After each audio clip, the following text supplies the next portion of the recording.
और ब्रेक के बाद आप सभी दर्शकों का अन्नदाता में स्वागत है। चलिए अब रुक करते हैं अगली कड़ी की ओर।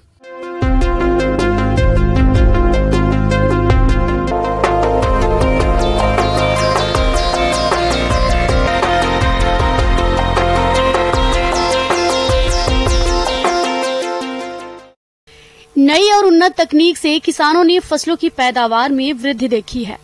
जहां पहले के समय में किसान हल और बैलों से खेती करते थे, वहीं आज के समय में किसान कृषि यंत्रों के इस्तेमाल से अपना समय बचाने के साथ साथ मुनाफा भी कमा रहे हैं। तो चलिए आज हम इन्हीं आधुनिक कृषि यंत्रों के बारे में विस्तार से जानते हैं कृषि विज्ञान केंद्र जिला मुजफ्फरपुर की कृषि इंजीनियर निधि कुमारी से।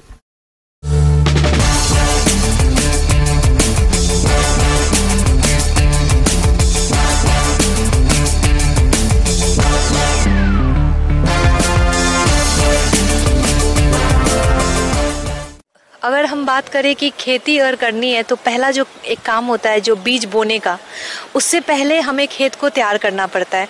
और खेत को तैयार करने के लिए हमारे पास बहुत सारे यंत्र होते हैं, कर्षण यंत्र जिसको बोलते हैं। और खेती में जुताई का महत्व बहुत ज़्यादा होता है, क्योंकि अगर बीज सैया तैयार करना होता है तो हमें खेतों को पल्वराइज करना होता है, उसमें उसको भुरभुरा बनाना होता है। बीज बोएं तो वो अच्छे से जर्मिनेट हो जाए, वो अंकुरित हो जाए।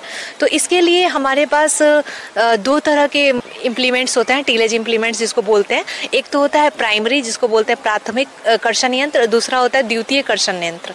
तो प्राथमिक कर्षण यंत्र जो होते हैं उसमें जैसे आप मान लीजिए जितने भी प्लाऊ होते हैं, जिसके पीछे नाम प्लाऊ लगा रहता है, उसको हम बोलते हैं प्राथमिक कर्षण यंत्र। तो अगर आप देखें पहले ज़माने में हमारे यहाँ होता था देशी प्लाऊ, जिसको आप बोलते हैं हल अगर देखें तो वो हमारा प्राइमरी टीलेज इम्प्लीमेंट था।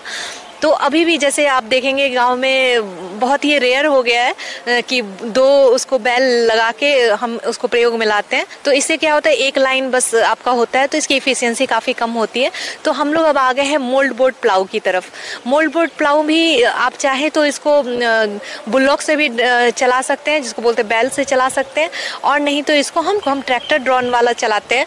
तो इससे हमारे 25 से 30 सेंटीमीटर की गहराई पे जुताई होती है।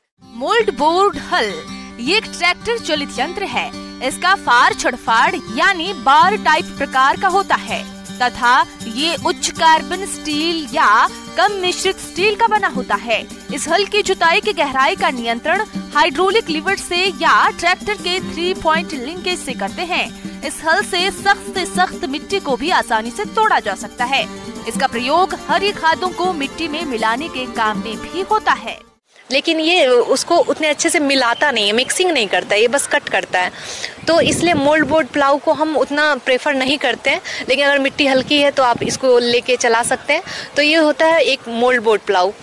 दूसरा एक होता है डिस्क प्लाऊ। डिस्क प्लाऊ में आप देखेंगे कि इसकी जो डायमीटर होती है, व्याज होती है, वो आपकी होती है 60 सेंटीमीटर की। और इसमें आप देखेंगे एक्सल पे आपके बहुत सारे तवे नुमा स्ट्रक्चर, जिसको बोल सकते हैं तवा नुमा स्ट्रक्चर होता है, और ये मिट्टी को स्लाइस की तरह काटता जाता है और आपकी मिट्टी को ये मिलाता जाता है। डिस्क प्लाऊ प्राथमिक भूमि तैयारी करने वाला 3 पॉइंट लिंकेज इम्प्लीमेंट है। ये मिट्टी खुदाई के लिए प्रयोग किया जाता है। आमतौर पर नरम मिट्टी की स्थिति में अधिक उपयोगी है।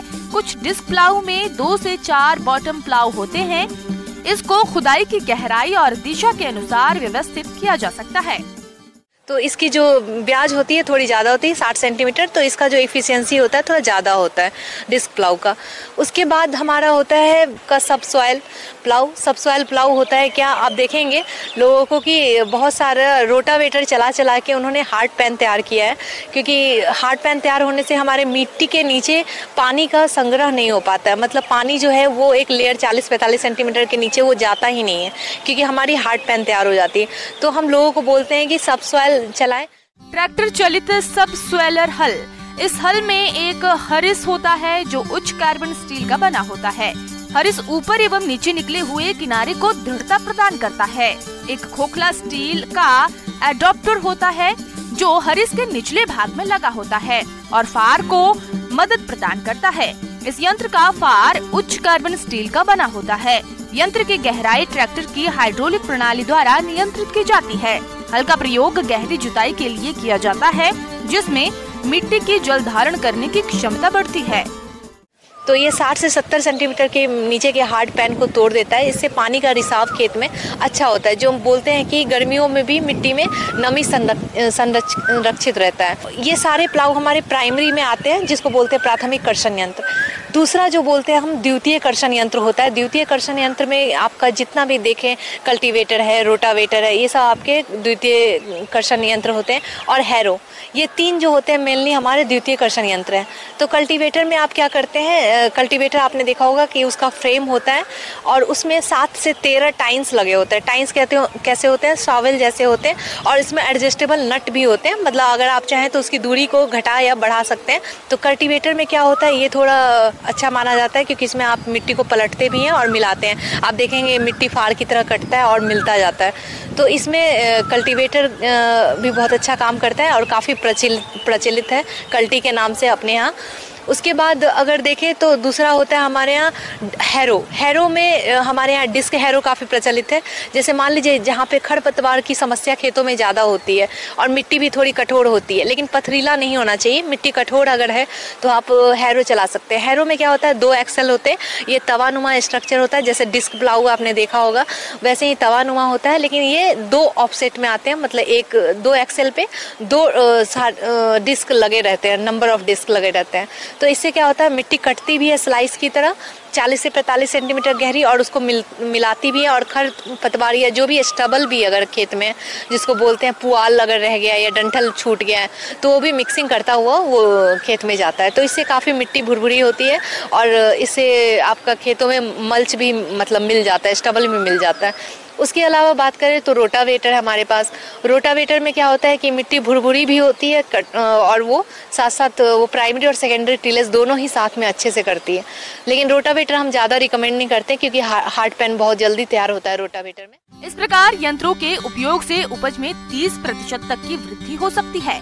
साथ ही खेत में जल धारण क्षमता बढ़ जाती है। वहीं मिट्टी की गहरी जुताई के साथ साथ मिट्टी का उपजाऊपन भी बढ़ता है और खरपतवार उन्मूलन तथा कीड़े मकोड़े का घर नष्ट हो जाता है। इन यंत्रों को प्रयोग करने से कृषि कार्य कम समय और कम लागत में हो जाता है। कि खेतों में कंकड़ पत्थर जैसे बड़े बड़े बोल्डर्स हैं, पत्थर है, ये सब नहीं होना चाहिए खेत में। अगर है तो आप इसको परिष्करण कर लें, उसके बाद आप अपने टिलेज इम्प्लीमेंट को चलाएं। दूसरी बात ये होती है कि अगर आप किसी भी प्रकार से कोई भी मशीन अगर प्रयोग में लाते हैं तो उसका रख रखाव बहुत ही ज़रूरी है। आप इसको अगर गीली मिट्टी अगर लगी है तो इसको आप हटाएं, इसको सुखाएं। हटाने के बाद इसको ग्रीसिंग करें, जहाँ जहाँ नट बोल्ट्स हैं वहाँ पे बियरिंग है उसको आप ग्रीसिंग करें। उसके बाद अगर आप बात कर लें कि अगर अनुदान राशि दे है कि नहीं, तो बिहार सरकार ने भी भारत सरकार ने काफ़ी अनुदान राशि की भी बात कही है, जिसमें कि आपको 40 से 70% तक की अनुदान राशि मिलती है। तो आप इसका लाभ उठा सकते हैं और ये काफी बढ़िया है। आप कृषि यांत्रिकरण को अपना सकते हैं। धन्यवाद। आगे और भी है खेती बाड़ी से जुड़ी हुई बहुत सी रोचक जानकारियां, पर यहाँ पर रुकेंगे एक और छोटे से